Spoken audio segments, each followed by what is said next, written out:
आज हम सीखेंगे छोटी बड़ी संख्याएं।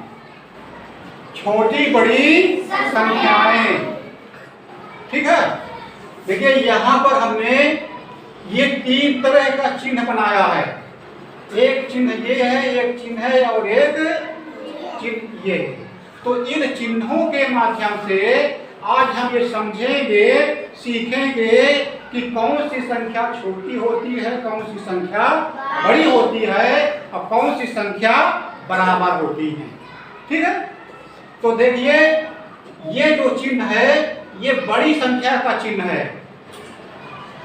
अगर जहां पर चिन्ह को लगाते हैं तो चिन्ह हम वहां पर लगाते हैं जो संख्या बड़ी होती है उधर इस चिन्ह को लगाया जाता है। और ये जो चिन्ह है ये छोटी संख्या का चिन्ह है। इस चिन्ह को हम वहां पर लगाते हैं जो संख्या छोटी होती है। छोटी संख्या की तरफ ये जो बंद वाला भाग है छोटी संख्या की तरफ रखते हैं और बड़ी संख्या की तरफ ये खुला वाला भाग रखते हैं। यदि संख्याएं बराबर हैं तो हम ये इस तरीके का यानी बराबर का चिन्ह लगाते हैं। अब यहाँ पर देखिए कि इस खाने में यहाँ पर ये कुल कितने गोला है? 7। कितने हैं? 7 गोला ये। और ये कुल कितने गोला है? 5 गोला है। तो 7 संख्या बड़ी है कि 5 बड़ी है? 7 बड़ी है ना। तो 7 बड़ी है तो इसमें से हम कौन सा चिन्ह लगाएंगे? ये वाला चिन्ह लगाएंगे, क्योंकि ये बड़ी संख्या का चिन्ह है। हाँ, तो बड़ी संख्या कौन सी है हमारी? 7 है। तो हम ये खुला वाला भाग इधर रखेंगे और बंद वाला भाग 5 की तरफ रखेंगे। तो हमने चिन्ह लगा दिया ये यानी कि ये जो खुला वाला भाग है ये हम हमेशा बड़ी संख्या की तरफ रखते हैं और ये बंद वाला हिस्सा जो है छोटी संख्या की तरफ रखते हैं। तो इससे ये पता चल जाता है कि कौन सी संख्या छोटी है और कौन सी संख्या बड़ी है। इसी तरह से इसमें देखो, इसमें कितने फूल हैं? 3 है। 3 फूल हैं इसमें। और इसमें कुल कितने फूल हैं? 6 फूल हैं। तो संख्या 6 बड़ी होती है कि 3 बड़ी होती है? 6 बड़ी होती है ना। तो बड़ी संख्या की तरफ जो खुला वाला हिस्सा होता है चिन्ह का उधर लगाते हैं और जो संख्या छोटी होती है उधर बंद वाला हिस्सा हम रखते हैं। जैसे देखिए कि छोटी संख्या का चिन्ह क्या है? ये वाला है। तो ये जो भाग है इस भाग को हम छोटी संख्या की तरफ रखेंगे और इस खुले वाले भाग को बड़ी संख्या की तरफ रखेंगे। तो इसमें छोटी संख्या कौन सी है? 3 है। तो हमने जो है खुला वाला भाग इधर, बंद वाला भाग इधर रखा और खुला वाला भाग 6 की तरफ रखा।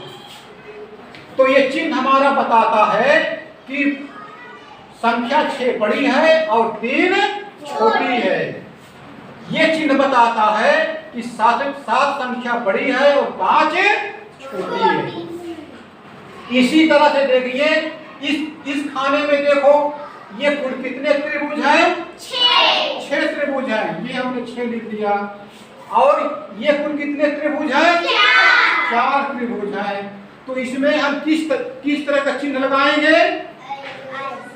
हाँ, मतलब कि खुला वाला भाग इधर रखेंगे, बंद वाला चिन्ह जो है उधर रखेंगे जो है, ठीक है। ये और ये, ठीक है। यानी कि खुला वाला भाग, चिन्ह का खुला वाला भाग बड़ी संख्या की तरफ और ये बंद वाला हिस्सा छोटी संख्या की तरफ। अब इस वाले कॉलम में देखिए, इसमें देखो इस कॉलम में कितने फूल हैं? 4 फूल हैं। और इस कॉलम में कितने हैं? 4। इसमें भी 4 हैं, ठीक है। अब बताइए कि किसी में कम ज्यादा है? नहीं है। मतलब कि 4 फूल इधर और 4 फूल इधर, दोनों तरफ बराबर बराबर हैं। 4 इधर 4 उधर बिल्कुल बराबर है, न कोई कम है न कोई ज्यादा है। तो बराबर का चिन्ह कैसे लगाया जाता है? ये हमने बराबर का चिन्ह ये लिखा है, दो लाइनें, तो हम बराबर का चिन्ह लगा देते हैं बीचों बीच में, ये और ये।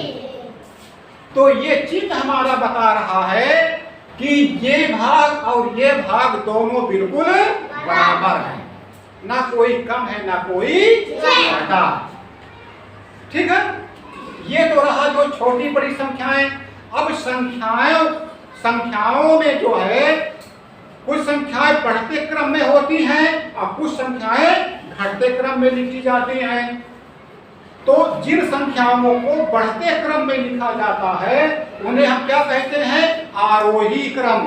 क्या कहते हैं? आरोही क्रम। जिन संख्याओं को हम बढ़ते क्रम में लिखते हैं उन्हें क्या कहते हैं? आरोही क्रम। जैसे देखिए बढ़ता क्रम ये है, ये बढ़ते क्रम में संख्याएं लिखी है ना, 11 के बाद 12, 13, 14, 15, 16, 17, 18, 19, 20, 21 सब बढ़ते क्रम में है ना। तो इन्हें हम क्या कहते हैं? आरोही क्रम। आरोही क्रम। आरोही क्रम का क्या मतलब होता है? बढ़ता क्रम। बढ़ता क्रम। और एक होता है घटता क्रम। घटता क्रम का मतलब क्या होता है? अवरोही क्रम। अवरोही क्रम माने कि घटता क्रम। जैसे जैसे हम आगे जाते हैं तो संख्या हमारी घटती चली जाती है। जैसे देखिए 21, फिर एक कम हो गया 20, फिर एक कम हो गया 19, फिर एक कम हो गया 18, फिर 17, 16, 15, 14, 13, 12, 13 और 10 है ना। देखो घटते क्रम में है, नीचे की संख्या घटते क्रम में है और ऊपर की संख्या बढ़ते क्रम में है। तो जो बढ़ते क्रम में होता है उसे हम क्या कहते हैं? आरोही क्रम। और घटते क्रम को क्या कहते हैं? अवरोही क्रम। अवरोही क्रम माने घटता क्रम और आरोही क्रम माने बढ़ता क्रम। तो ये होता है आरोही और अवरोही। ठीक है। अब इसी में जो है एक संख्या होती है पूर्ववर्ती और एक होती है अनुवर्ती। अब अनुवर्ती संख्या कौन सी होती है और पूर्ववर्ती कौन सी होती है? जैसे कि देखिए ये 13 है, 13 की पूर्ववर्ती संख्या क्या है? 12 और इसकी अनुवर्ती संख्या क्या होगी? 14। 13 की पूर्ववर्ती संख्या क्या होगी? 12 और अनुवर्ती संख्या क्या होगी? 14। ठीक है। अब जैसे ये 25 है तो 25 की पूर्ववर्ती संख्या क्या होगी? पूर्ववर्ती उसके पहले एक जो आती है, कैसे पता करेंगे? 25 से हम एक घटा देंगे तो क्या निकल के आएगा? पूर्ववर्ती संख्या। 25 से एक हमने घटा दिया, कितना आया? 24। ये 24 क्या है? हमारी पूर्ववर्ती संख्या। अगर हम 25 में एक जोड़ देंगे तो तो कौन संख्या मिलेगी? अनुवर्ती संख्या। तो एक हमने जोड़ दिया 25 में तो कितना हो गया? 26। ठीक है। हाँ, तो 25 की पूर्ववर्ती संख्या क्या होगी? 24 और 25 की अनुवर्ती संख्या क्या होगी? 26। ठीक है। ये यानी कि पूर्ववर्ती संख्या को जानने के लिए हमको एक घटाना होगा और अनुवर्ती संख्या को जानने के लिए एक जोड़ना होगा। ठीक है। तो 25 की पूर्ववर्ती संख्या क्या होगी? 24 और अनुवर्ती संख्या क्या होगी? 26। अब इसमें देखिए जैसे कि ये 16 है तो 16 की पूर्ववर्ती संख्या क्या होगी? 16 की 15 होगी और अनुवर्ती संख्या क्या होगी? 17 होगी। ठीक है। तो हमने आज क्या सीखा? हमने ये सीखा कि दो संख्याओं की तुलना करने पर जिधर बड़ी संख्या होती है उधर का चिन्ह मुंह खुला रखते हैं। छोटी संख्या की ओर चिन्ह का मुंह बंद रखते हैं।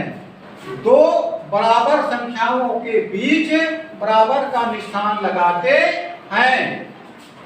संख्याओं के बढ़ते क्रम को आरोही क्रम तथा घटते क्रम को अवरोही क्रम कहते हैं।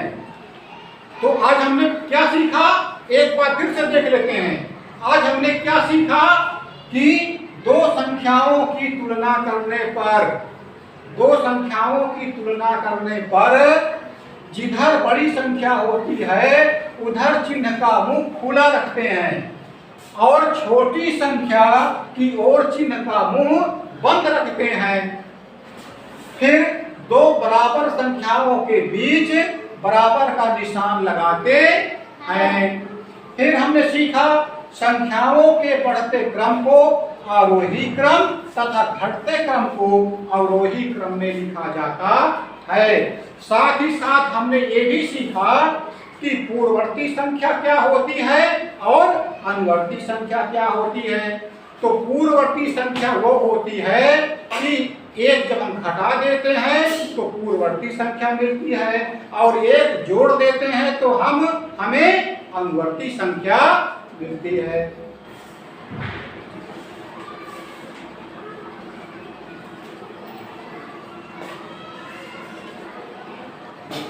नहीं चल रहा का हो।